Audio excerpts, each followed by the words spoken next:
Okay. So welcome everybody, and also a special welcome to the members of the Maynard Community Band that are joining us tonight. We did send an invite to them. My name's Jeremy Robichaud. I'm a reference librarian here at the Maynard Library, and tonight we're delighted to welcome once again David Mark to talk about Maynard's history as it tonight relates to music, dance, and also, of course, the short-lived recording studio that was in downtown. David is a member of the town's Sesquicentennial Steering Committee, and throughout the year has been hosting a series of local history talks. Tonight is actually the 6th of those talks. You can, if you go on our website, you can view the recordings of the previous talks, and in a few days, you'll be able to watch this one again as well. Just a heads up that the next presentation in the series is going to be a thorough walkthrough, and that'll be on Thursday, August 26th at 7. And it'll focus mostly on Henry David Thoreau's walk through what was then Assabet Village as he went past the paper and gunpowder mills. I'll let David maybe expel on that a little bit more, but more information about all the upcoming programs, links to all the previous recordings and signups and all that can be found if you just go to maynardpubliclibrary.org/May150. And also, I just want to point out that more information about the Sesquicentennial and all the upcoming events that they have going on, like the parade that's planned for mid-September and other things, that the duck race and things like that, and where you can find one of these cool Maynard Sesquicentennial t-shirts, where you can find the book. If you go to maynard150.org, you can get that there. So I'm going to go ahead and turn it over to David here. Oh, David walked away. I did for a moment because, I'm sorry, I stepped away because I wanted to grab my copy of the book, but you'll have to trust me, there's a book. Okay, Jeremy. All right, David, I'm going to turn it over to you, and we'll just make sure that your slides are working too. Okay, well, give me just a moment to say hello with my face on the screen before we turn to those slides, and just say again, welcome to everyone. I'll say my own musical history right now is about, let's call it 95-96% listening to music. I did get through high school playing the cello in a school orchestra, and I spent at least one summer as a camp counselor / bugler for the camp. So I did somewhere down in the basement. I've still got my bugle from some 50 years ago, and could probably at least get one note out of it, maybe even taps if we practice a little bit, but not tonight. So Jeremy, I'm going to see if I can get to those slides. We've got PowerPoint, we've got slideshow from beginning. How's that looking for everyone? No, we don't see a slideshow yet. Okay. Let's think about why not. Slideshow. Start slideshow. Did you say share screen, David? I think there's my on the bottom, yeah, share screen. Yes, the green. Let's try share. Thank you. Let's try that again.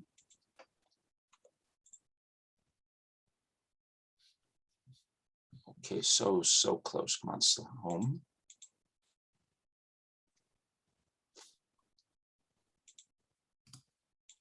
Shouldn't be that. Okay, wait. For some reason, and how about now? No, it didn't quite. So you're clicking on share screen, and then okay, share screen on the bottom. Yep. Okay, let's try that. Okay, I think we might be getting it now. Okay, Yep. You know, I should rehearse this, or at least write down notes Sorry. on how to do this. And then view. Actually, yeah, a little bit. Yeah, there you go. And now? Looks great. Yes, we're Yep, on? looks Okay, good. excellent. So here we are tonight, Thursday, July 22nd. This is a Sesquicentennial Committee History Series. I want to say, especially for tonight, our thanks have to go to the Maynard Historical Society collection, because their archives were the source of just about almost every slide we're going to be seeing tonight. If you have any follow-up questions, you can reach me at damark51@gmail.com. So again, this is the 150th anniversary of the creation of Maynard. That was April 19th, 1871. And today's talk is about Maynard's musical history. Coming up, other events we're going to have on August 22nd, there's going to be a rubber ducky race with the ducks entering the river from the rail trail bridge and being fished out of the water down by the Elks Lodge. And on September 19th, there'll be a parade. Details will be posted at this other website or Facebook. And that we hope that in December, the Maynard Community Band will perform an indoor concert in December, at which time a new capsule will be created. And I think they may be premiering a song written specifically for the Sesquicentennial. If we go back to the beginning, early beginning, here we are in 1898, Maynard had a Fife drum and bugle corps. In this case, they were photographed in Boston, where they were present for a parade honoring the troops who were returning from the Spanish-American War in 1898. And Maynard was musical actually before Maynard was Maynard. So one of the points we want to make is that Maynard's founding included a parade that had two bands in it, the Eagle Cornet Band, the Amateur Brass Band. These sort of merged in becoming the Maynard Brass Band around circa 1875, and then the Maynard Military Band in 1884. And that band persisted into the 1920s. Some members, along with some from the Finnish Imatra and the Finnish national bands, ended up in the 1947 formed Maynard Community Concert Band, which exists today. So we have a continuous 150-year history of there being a Maynard band playing in Maynard. Now we see here in the large group, this is the Imatra band, which was a Finnish band. And if you look carefully at the middle row, you'll see a young boy sitting on a man's lap holding a cornet. This is not just because this was his father, it'd be cool to hold the cornet. He actually was a child prodigy, Waino, Kauppi, who went on to tremendous amounts of fame. He went on to a brilliant but sadly short career as a cornet soloist. He was featured and often recorded with the Goldman Band of New York City and the Edward McNally's Orchestra throughout New England. He died in 1932, at the age of 33 years, but he was by far Maynard's most famous musician who went on to a national career, and you can see the portrait of him at the right. Now, some of you may have seen this before, the colored image, and this is a basically colorized black and white photo presented as a postcard, shows Maynard's Main Street looking east. You can see the trolley in the distance heading down the track along a dirt road. On the left side, you see buildings and posts to tie up horses. The right side is, of course, the Masons building at the time, which still exists today with, Boston Bean Cafe in that front corner, but at this point it was the post office. And then you see a round structure at the corner of Walnut and Main Street with, if you look carefully in both photos, electric lights over it. And this was Maynard's Bandstand. And this existed from about 1904 to 1915. And hundreds of townspeople would gather. There'd be free concerts every Wednesday night, and people would just throng in the streets, either standing, dancing, or they'd bring chairs and sit. And it didn't really matter that they were blocking the streets because there were only a handful of cars in Maynard. The one thing they had to do was clear the tracks for when the trolley came through. The trolley existed, by the way, from 1901 to 1923, and it was powered by the coal-fired electrical trolley house and ran from Concord in the east and going the other direction all the way to the Hudson Circle, and then had a branch going north up to South Acton. The bandstand, by the way, this was controversial, stood on town land, but there were disputes as to which of the three bands at the time, the military, the Imatra, and the national, could use it. At the end of the 1915 season, it was removed to a property on Acton Street while this final decision could be reached, and supposedly just for winter storage and repairs, but it never returned. So we now have on the left the final resting place of the bandstand. It ended up basically on property on Acton Street. And then 25 years later, a bandstand was built in Crowe Park as part of the Depression era public works projects. The Maynard Community Band performed concerts there. It fell into disrepair and then was demolished in the 1990s. Stonework at Alumni Field was completed about the same time as was a stone facade-faced public bathroom at Memorial Park. Some of those are gone, some of those are still there. You can still see stonework at the Alumni Field. We now switch to something entirely different, dance cards. Now, some of you may be familiar with this concept and some not. The point was, locally at dances, circa 1880 to 1910, single women had dance cards. And this is a pamphlet-like document with a list of the evening's dances. There'd be some maybe 12 to 24 dances, and men would reserve dances by coming over and asking the woman to pencil in their name, and a full dance card meant that a woman had all of her evening committed. And it was considered uncouth to ask any one woman for more than 4 dances in the course of the evening. So the people were supposed to mix it up and as much as possible.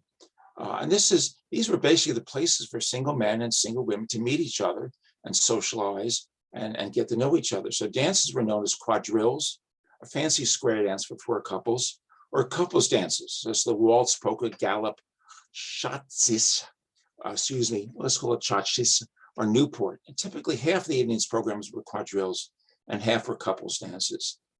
These no alcohol events would often start with an hour's concert from a 6 to 10 person orchestra, followed by dances with an intermission at midnight for a light buffet meal. And you're saying, okay, the evening's getting sort of late. They're usually on Fridays, but the dances could end as late as 2 or 3 or even 4 a.m.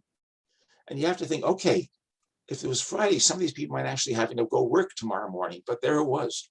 It was just a long, long evening, hard to believe. And fall through spring, there was a dance almost every week. Interestingly,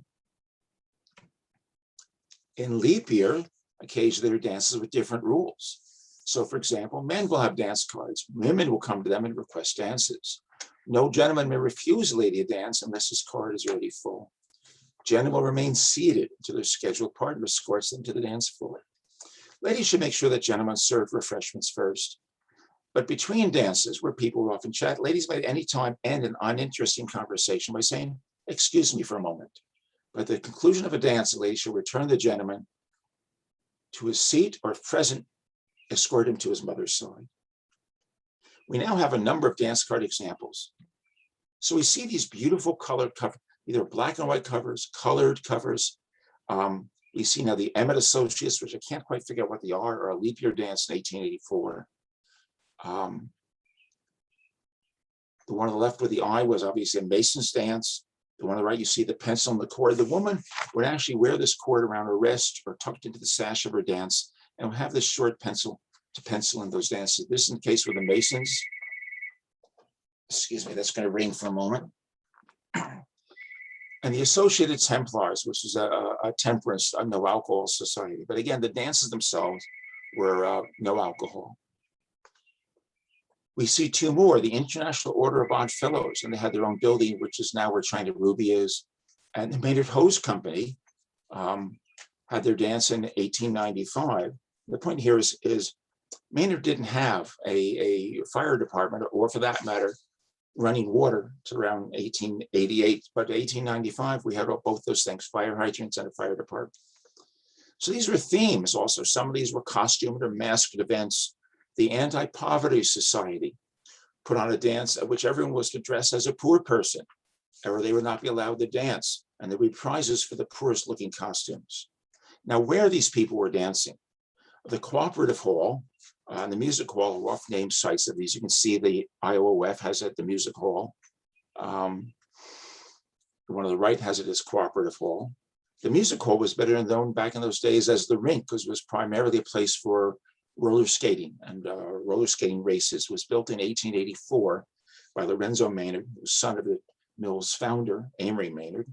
And he was agent. Amory Lorenzo has succeeded his father as agent at the mill at this time. He also built the clock tower in 1892. The building was built as a roller skating rink, but also hosted dances, basketball games, and later theater. It was an early location for showing motion pictures.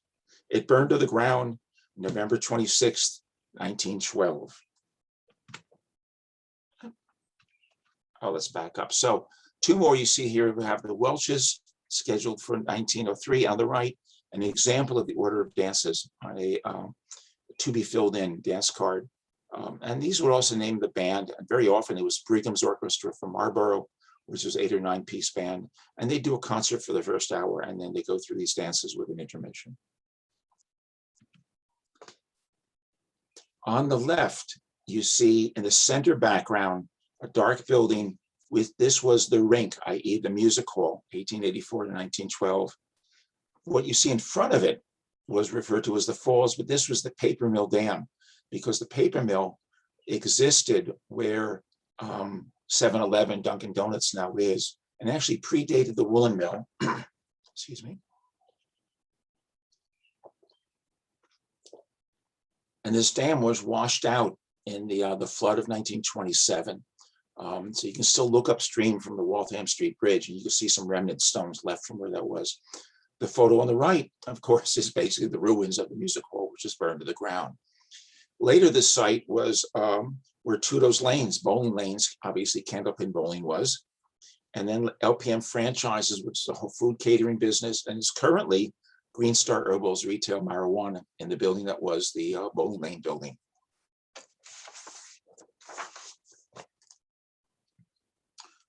We get a little bit later and a little bit lascivious.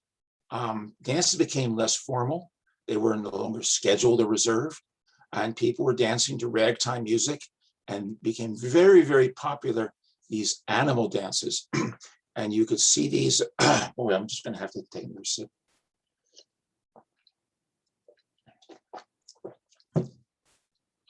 On motion picture clips being shown in movie theaters, and they'd show these dances, and people are learning these dances, and bands were playing these dances. And these were considered very, very almost lewd and lascivious.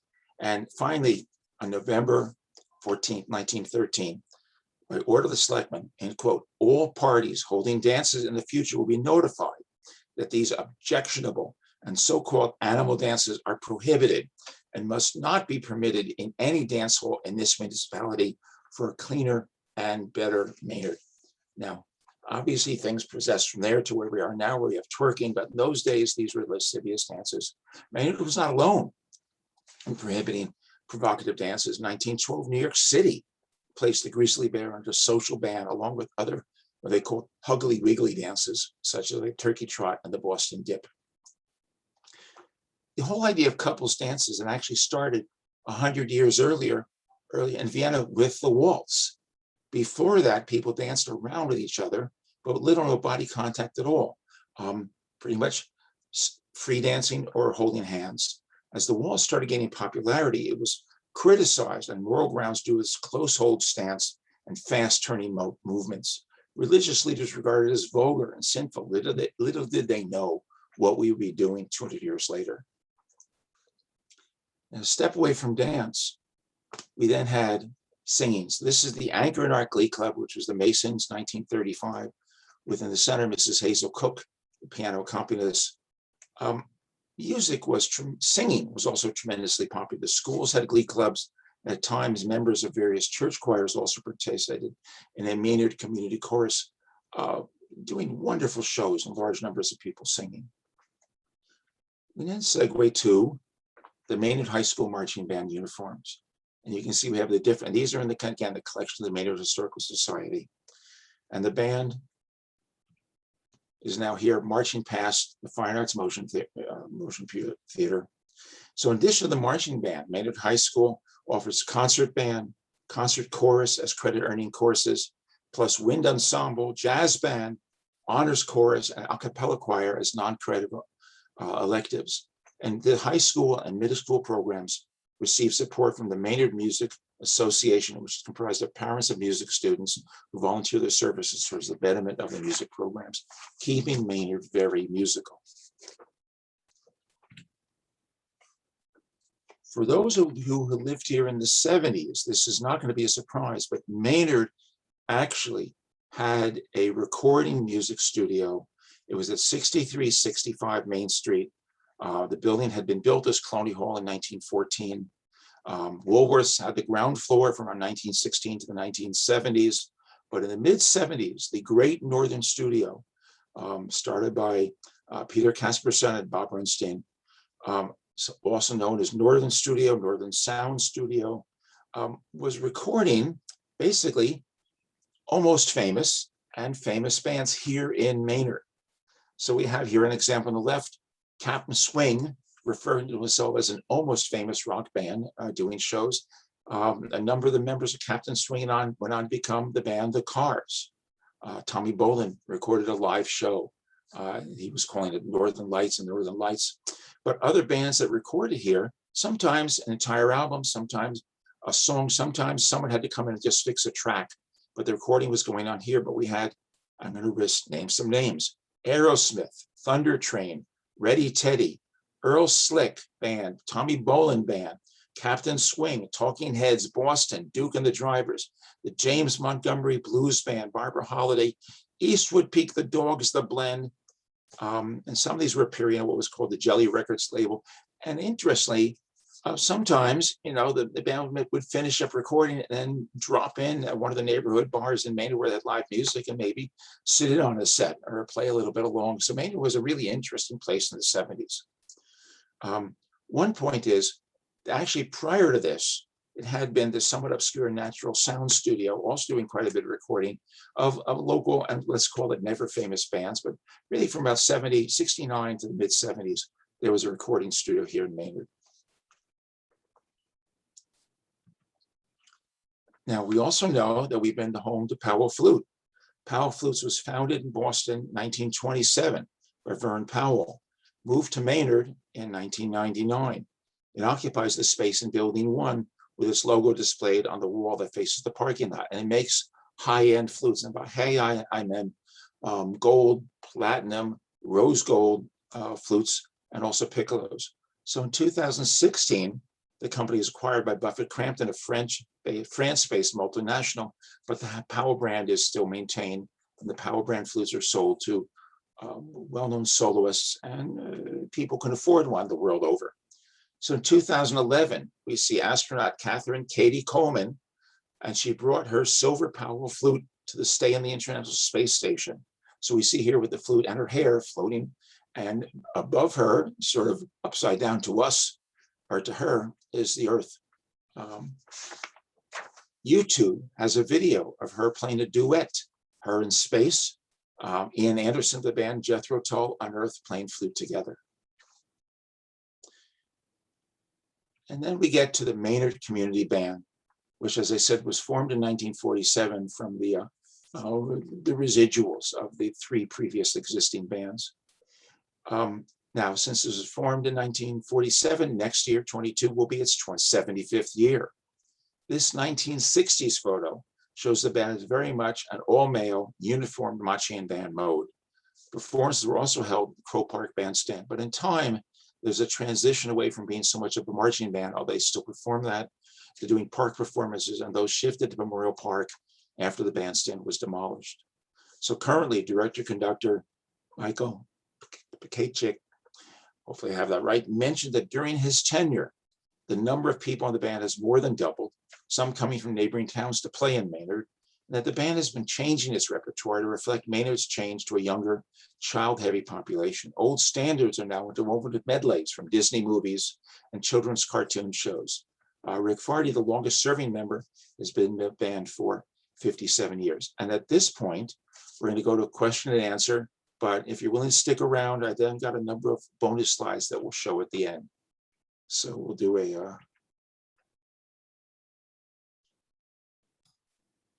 and let's see if we can get this to shrink down. Okay, I'm not sure we're going to manage that. Here, Let's try. Problem is, I've got, I know. Let's try this.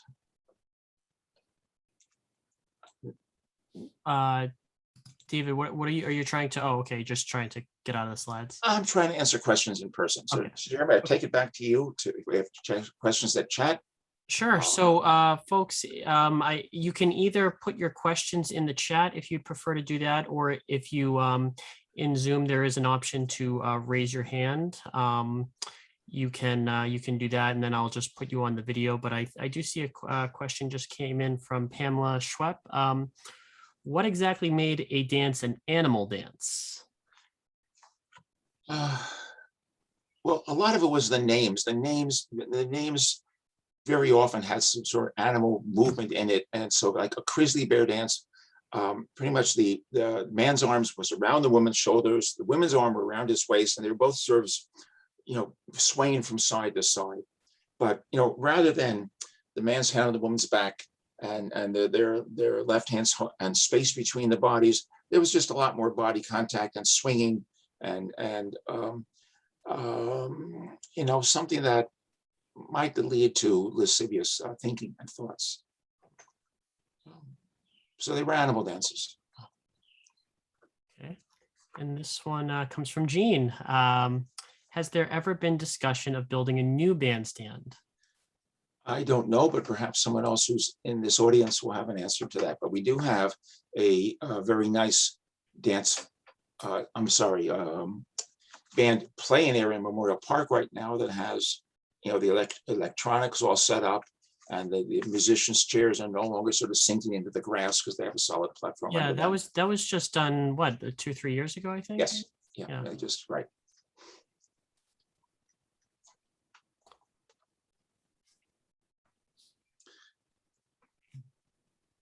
Oh, this one's coming in from Sally. It looked to me like the bandstand was in the middle of Walnut Street. Is that right?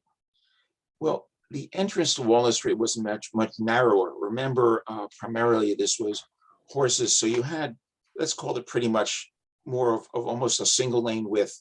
And then the bandstand sat there, but it is obviously what is now a wider entrance to Walnut Street. So you're thinking of where it is right.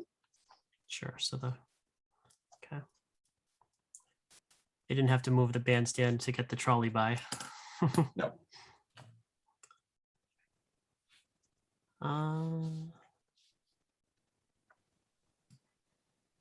And folks, you can certainly do the questions in the chat if you'd like, or if you raise your hand, I can put your question through directly to David. But here comes another question from Pamela. Did the presence of digital have anything to do with the success of the recording studio? I've never heard of that connection, and I'd sort of be hard pressed to figure out why.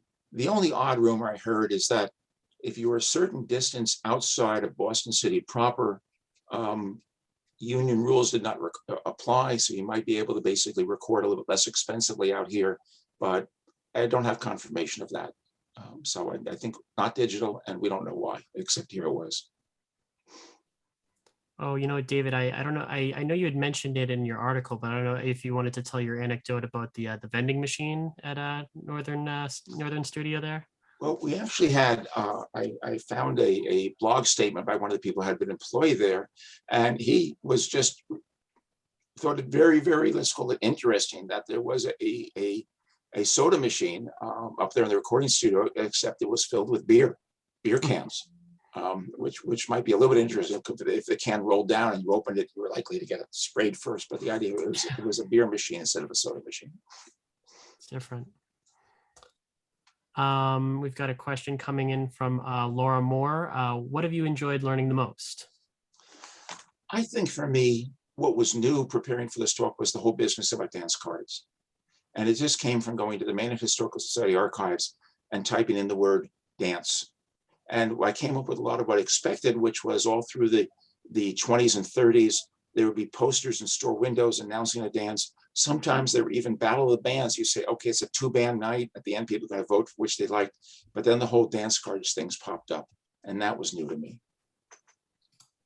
It's good. And you know what? And when I send out the video link there for this, I'll try to see if I can find a few of the examples there, or maybe find a whole list from the Historical Society's archives of the dance cards that they have. This question comes from Jean, or actually it's more of a statement. I think the Sit and Bull pub is an important part of Maynard's musical history. So many famous musicians perform there. And I'll just comment, when I moved here in 2000, you still had live music at the Sit and Bull.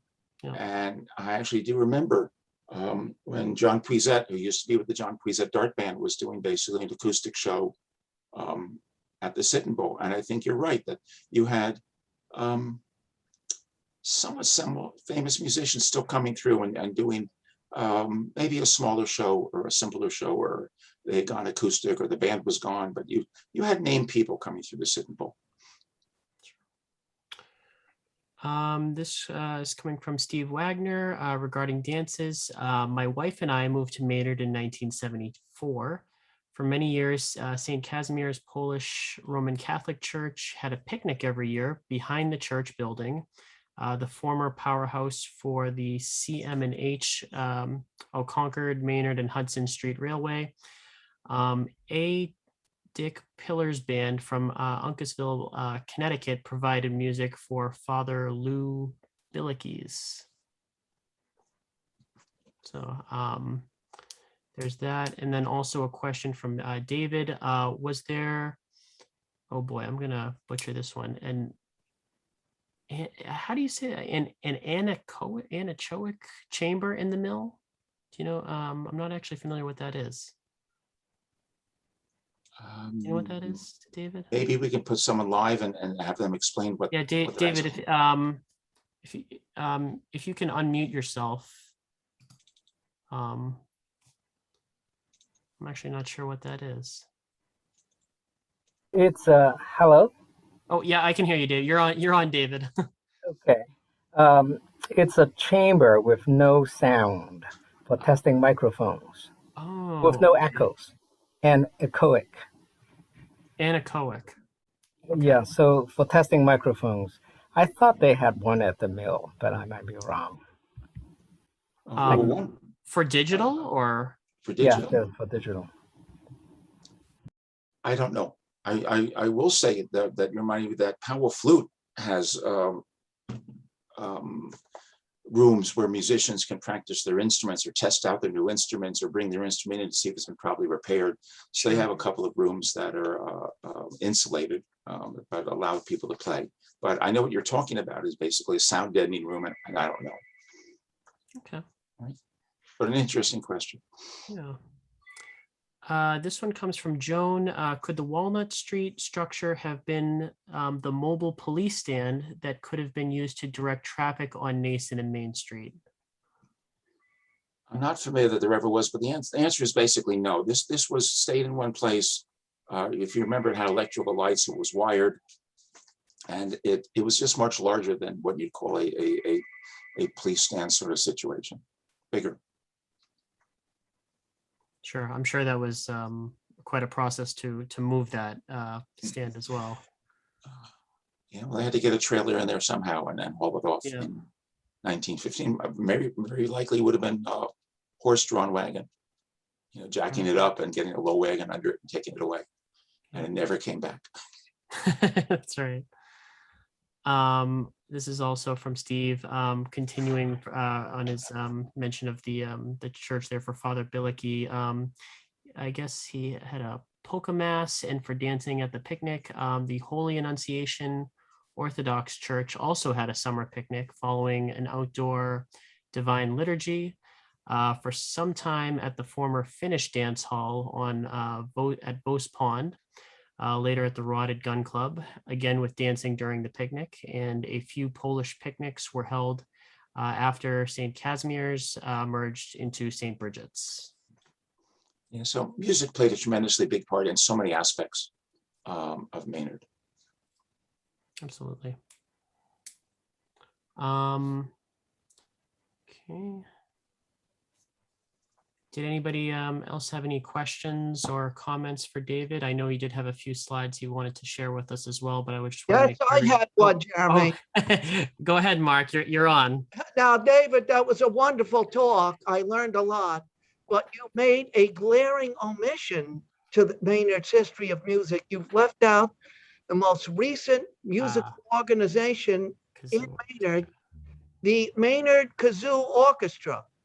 The Maynard Kazoo Orchestra, of which I am the esteemed conductor, by the way.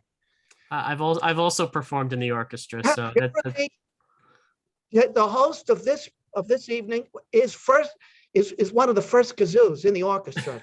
He's very modest and probably wouldn't want to mention it, but yes, he is a first kazoo. And we're going to train Jean to now be in the orchestra as well. We're going to recruit her. You know, Mark, I just felt I couldn't do the topic justice, so I'm glad that you brought this attention to everyone, that kazoo performances, including on concert nights in the park, and basically anywhere anyone has breath to hum, is such an important part of Maynard. That's right. It can be convened anywhere, Mark Yes, says. at a drop of moment's a notice. Drop of a hat or a drop of a kazoo. Yes. Yes, David, I couldn't have explained that any better myself, so thank you. Thank you. And actually, while we have you on, Mark, so the Maynard Community Band, I just want to get a confirmation. You are starting to rehearse again, but performances are not quite scheduled yet until at least Christmas. It just so happens that on August the 4th, the Maynard Kazoo, not the Maynard Kazoo, the Maynard Community Band Yeah. will be reconvening for rehearsals again at the sanctuary in Maynard. We're gonna start rehearsing again now that we're not gonna have any summer concerts, but I think the next gig we're hoping will be the Christmas concert in December and I had no idea that the new time capsule will be involved. And I'd be happy to donate a kazoo, by the way, to that capsule. I think that is an excellent idea. Yes. Well, thanks. One other comment coming in from the chat, Laura, I just mentioned, of course, the newly opened and finally opened sanctuary, which is going to be creating a whole new generation of music in Maynard. I did get a chance to go there during the time capsule opening. It's absolutely stunning in there. All right. So, Jeremy, if I could segue into showing a few more slides. Yeah, let's go ahead and share the screen. And I think there's a question here I don't know the answer to, so I'll have to say we'll look that up. But let's see if we can get back to a shared screen.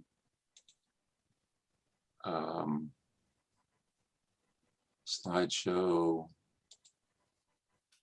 Current slide. Well, we're going to have to bang through a few. We go boom, boom, boom, boom, boom, boom, boom, boom, boom, boom. So we have the band now, our bonus slides. We have here 2 shots of our members rehearsing. This was obviously pre-COVID, but here we are, or rehearse. Actually, I think we may have missed showing this one before. This is a 2019 shot of the band. Actually, before we actually managed to get the paving done. So they're all set to play. And then we hope so many of them can come back when we start up again. A couple of shots here. So you have the Maynard Military Band, the Imatra Band. The reason we ended up with 2 Finnish bands is there was sort of the Finnish band and the Finnish Socialist Band. So that there was a schism there amongst the Finnish population. We see the high school band playing at a football game, and the cheerleaders Majorettes leading a parade. These are both from the 1960s. I'm not sure whose dog that is, but the dog definitely put in an appearance. For a Centennial celebration, for those around here in 1971, there were the Boiler Room Boys Band and also the Beer Bust Band for a couple of events that we had here in Maynard.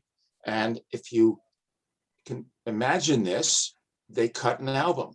So there is in the collection of the Maynard Historical Society, and perhaps we can get this available to listen to, the musical presentations and you can see the community choir, the Boiler Room Boys, some soloists, the community band, all participating in our Centennial Celebration music album.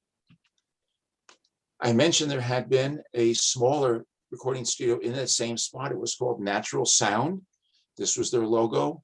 And they recorded at least a dozen albums, including one called The Stark Reality. And I mentioned Powell, so I want to say there's the Powell flute sign. And then you can see a picture here of sort of an old-fashioned model, a new model of the piccolo, also produced by Powell Flutes. So that's my little buzz of extra slides. I'll say that it's just nice to have been able to do this presentation. And I just hope that all of you can think nice thoughts about Maynard's musical history and Maynard's musical future. And thank you for being here tonight.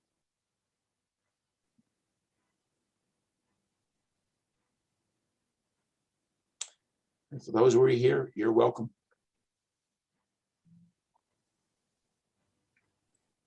And be sure to join us for the library's annual summer Thank concert, you. August 7th, 6 p.m. in Memorial Park.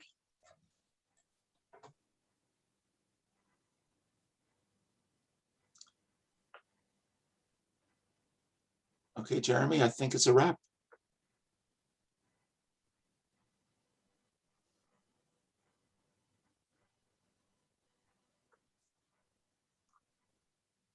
Thank you.